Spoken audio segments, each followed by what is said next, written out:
అందరి ఇన్పుట్స్ తీసుకెళ్ళాము అక్కడ అని అన్నారు. లేటెస్ట్గా నిన్న నాకు వైజాగ్ నుంచి అక్కడ fishing harbour union leader phone చేశాడు నాకు. ఏమండి వాళ్ళందరితో మాట్లాడారు.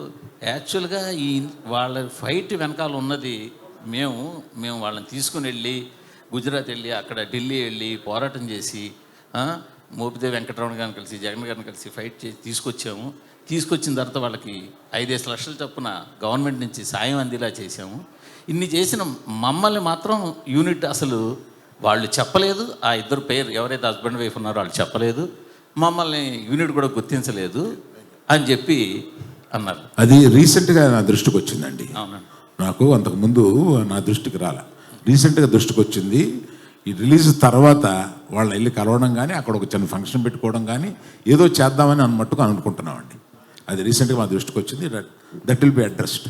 అరవింద్ గారు సార్, గీతా ఆర్ట్స్లో మోస్ట్ కాస్ట్లీయెస్ట్ ఫిలిం ఇది. చాలా ప్యాషనేట్గా తీశారు మీరు.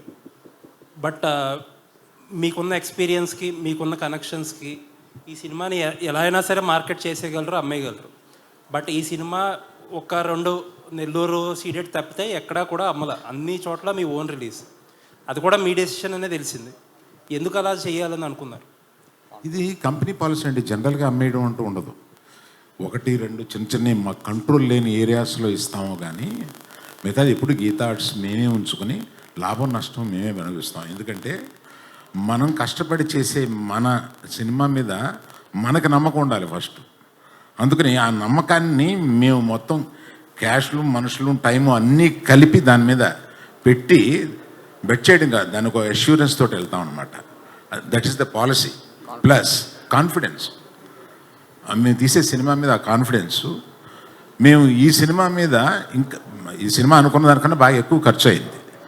ఎక్కువ ఖర్చు అయినా కూడా మా వాసు కానీ ఆఫీసులో కొంతమంది కానీ వచ్చి కొంత సేఫ్ అయిపోవడానికి కొన్ని ఏరియాలు అమ్మేద్దామా అని అన్నాను. క్వశ్చన్ లేదు, నేను సినిమా చూశాను, ఏమి అమ్మటం లేదు, మనమే మొత్తం రిలీజ్ చేస్తున్నామని చెప్పాను. ఇది ఒకటి సరిపోయింది. All the best.